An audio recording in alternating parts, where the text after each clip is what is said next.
Hey guys, ForTheAfro Reviews here, and tonight I'll be reviewing Chapter 901 of One Piece, titled Even If You Die, Don't Die. And I hate to be negative about One Piece because I love the series so much, but I do have a lot of criticisms for this chapter. You know, there's a bunch of stuff that just either doesn't make a lot of sense or just doesn't seem like a strong move on Oda's part in my mind. But before that, first and foremost, let's go over the cover page. We have the Hydrogen's doctor, Girth. She was shown Big Mom's flashback. She was actually a friend of Big Mom on Elbaf. So we've seen this giant before, like all the other ones, or I guess we only heard of two of the other ones, but. It's a known giant from the Elbaf flashback, so that kind of confirms that Hydrogen's entire crew comes from that flashback, and we've heard about all of them, which is cool. I like that Oda did that, didn't introduce any random giants. So moving on to the beginning of the chapter, we have the Strawhats miraculously surviving, which I'm sure we all expected, but I thought it would be done in a more creative or more satisfying way. We have Wadazume, who just kind of puts them in his mouth and runs off basically, and he swaps it out with the Fisher Tiger ship, which is cool. You know, at least there's a little bit of stakes, because Fisher Tiger's ship is a ship that we've seen, and we've grown attached to Fisher Tiger in the flashback for Fishman Island, which the flashback for that arc I think is underrated personally. I think it's a really well done flashback in a problematic arc, and that's probably why it's underrated. Considering the end of last chapter, I just really expected Oda to pull a more creative way of the Straw Hats getting away. The fact that Wadazume is the one that saved them doesn't make a lot of sense to me, considering that last chapter Oda made sure to show panels of the fishmen not being able to move and being in boiling water, he was rendering the water useless. That's why I kind of just counted out that possibility immediately. I was like, okay, they can't escape in the water because the water's boiling, and because the fishmen aren't able to help them because they're dealing with boiling water. But that isn't the case in this. Oda kind of just either forgot about that, or Oven stopped boiling the water for whatever reason, or I don't know, but it seems like a weak finish to me. Something else I had a few issues with was the fact that Big Mom isn't passed out. The whole point was that Sanji was going to make a cake so delicious that Big Mom faints, and buys them some time. But it seems like Big Mom's just regained her senses, regained her, physique, let's say. She's chubby again, and probably got the iron balloon, capabilities back, so she's harder to damage, I'm assuming. Before it seemed like she was weakened. If Jinbe could push her off the ship like he did, there's no way that would happen to full power Big Mom. So she was obviously in some kind of weakened state, and now she's back to full, and her senses are back, and she knows what's going on, and she's on her way to come and take Luffy's soul. So that's really disappointing. Sanji's already been getting kind of shafted this arc, and the cooking I expected to at least be something that he'll definitely get, in his favor, but it doesn't look like that's going to be the case either. Yeah, he made a great cake and Big Mom loved it, and that's cool, and I'm sure that maybe she'll want Sanji to join his crew or something now, or something interesting can come of that. But the fact that she didn't pass out when he was so confident that she would, and that was kind of the whole build-up for this, and we had so much time in build-up for the cake, it's disappointing to say the least. And the final nitpicky thing I have about this chapter, before we get into more of the positive aspects of the chapter, is that Jinbe is staying behind with the rest of the fishmen to fend off Big Mom, guard the rear. I mean, it makes sense. With Jinbe's character, he's an honorable guy, and he's really close to the fishermen. They've been pirates for years and years and years. You would form a pretty strong bond, and it all makes sense in context. It just sucks to see it happen. This is probably the least strong argument. My other two, I feel story-wise, just aren't strong moves, but this is just more of a personal thing. I'm just disappointed that Jinbe, after all this time, still won't be on the crew. I loved him ever since his introduction, even when he wasn't going to be I thought he might be an ally to Luffy in the New World or something when he was first introduced, and now, he's come a long way, and we saw him at Fishman Island develop, and, the setup for him being in Whole Cake was there, and once we got to Whole Cake, I was so excited, and now, at the end, he's not going to be at the crew. It's kind of lame, but I understand why, and maybe it's setting up for a really cool re-entrant into Wano, or a dramatic something. Maybe Oda has a reason for keeping him behind, is what I'm trying to say.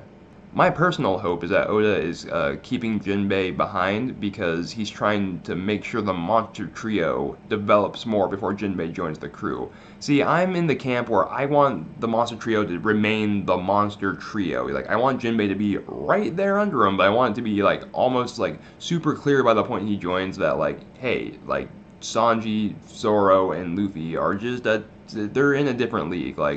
And I don't think that's the case right now, and as much as I'd love him to join, it'd be really cool if we could see that kind of maintained. I think a lot of people count Sanji out of that whole equation, and I don't blame them at this point. But yeah, that's just a personal thing. So hopefully. Okay, now to get into the stuff I liked more about this chapter, I really liked all the fisherman stuff. I liked seeing them fight against, the Big Mom pirates and all that. Aladdin, he was fighting against Oven, and I thought that was pretty impressive. I think we count out how strong some of the other fishermen are. We kind of like just think of them as fodder because like they don't have a lot of one-on-one fights or anything, and the only like notable crew member with like a bounty and stuff, even back in Fisher Tiger's day, was Fisher Tiger and Jinbe. So now that Jinbe wasn't with them, I was like, okay, yeah, they're a strong force probably, but who do they really have? But I kind of forgot Aladdin's probably pretty raw, man. He's the captain now. He was the first mate. I personally been counting him out, and just seeing that little panel of them flashing, I bet you the anime is gonna stretch that out. It's gonna be really cool. When Jinbei was leaving, I liked how he was giving them instructions on like how to best sail away fast, and then was telling Nami make sure you get as far away as possible because when we fight, the sea we will change all of the currents, and that seeing the panel of it happening, it was really cool. I mean it should be pretty obvious that the fishmen have the advantage in the water, since they're fishmen, that's what they do. But actually seeing this giant effect is really cool. We've seen Jinbei change some currents underwater and shoot spears and stuff back in the Impel Down arc when he was introduced. But with the whole crew fighting, it's a different scale, and it's really putting it into perspective for me. I've been sleeping on the fishmen personally, I really have been, and I needed this reminder. I'm glad we saw a little bit of them fighting before we leave for Wano. Okay, another thing I enjoyed about this chapter was the actual conversation between Luffy and Jinbei when they were gonna, part ways and whatnot. I know it sounds a little hypocritical because I don't like Jinbei actually leaving. I want him to stay with the crew. That'd be cooler as a whole. I got a lot of mixed feelings about the whole Jinbei situation, to be honest. But I like the conversation between Luffy and Jinbei because it shows Luffy in more of a captain, position. He's commanding more respect here, and he's saying, I am your captain now. Remember that. You better come back alive. You don't have a choice in the matter. If you're going to be on my crew, you can't just go die immediately. And it's always cool to see Luffy in a position like that. His captain moments in the series are some of my favorites. When he actually puts on the big boy pants and does some captain shit without Zoro telling him to even. That's bonus points. So he had a cloak or a towel or something on, and it looks like a captain's coat, which was a cool little artistic choice by Oda. In the last scene of the chapter, we have Stussy and Morgans who are flying in a helicopter with news coups, I assume. And they're kind of just watching the whole situation, which is awesome to me. I love this part of the chapter because that means Morgans is getting more information to put in his newspaper. I want this story to be as accurate as possible to how much trouble Luffy is causing a Yonko right now. I don't want Morgans to just when he left, I was I hope he figured out that I hope he heard at least that Katakuri and Luffy they fought and that Luffy won because he knew that they were fighting, but I don't think he knew the result before he left, or it was my worry. But now that he's in a helicopter still getting information, he obviously still has interest in this stuff. I'm assuming that he knows and that he's getting the whole scoop. He's gonna put it in the newspaper. It's gonna be great. I'm hoping for new bounties, but it'd be cool if we could wait till after Wano so that the rest of the Straw Hats would have a better reason for theirs increasing as well, so we get all of the Straw Hats at once getting a really big jump. Yeah.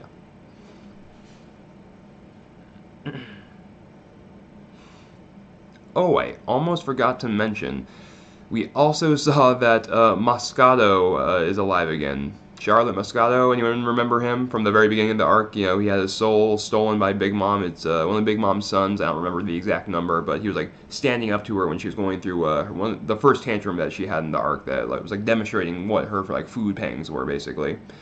And him being alive could be pretty problematic because he was apparently dead from having his soul ripped out, but Monteor told them to conserve his soul, and I assumed they make a homie or something, and the homie would be its own person, but yeah, his body's alive again, guys. He's back up and totally fine, so I'm hoping that doesn't open the door for someone like Pedro to come back, because 50 years of his life or something like that have been taken. I can't remember, it's somewhere in the 30 to 50 range. It's a lot of years, but that's a whole life that's been taken from him, basically, a short one, but a whole short life that's been taken from him that could be put back into a dead body if, One Piece logic pursues and his body isn't blown to bits. Because in reality, that bomb would have blown him into little tiny pieces. But given that's One Piece, there's a possibility some of his body's still there. They put the soul back in there, and he comes back to life, which I don't want to happen, but it is a possibility that this tiny little picture of Moscato put in my head, and I'm not happy about that one. Hoping Oda doesn't pull that trigger. Anyway, guys, that's pretty much it for me. Like, comment, subscribe if you enjoyed the video and you're still around and whatnot. Sorry it's late again. It's end of my semester and I'm looking for a new job. It's chaotic time in my life. But I'll have a whole update video about that soon, just because, you know, why not make one of those? It'll only take me a couple minutes. So yeah, until then, guys, see ya.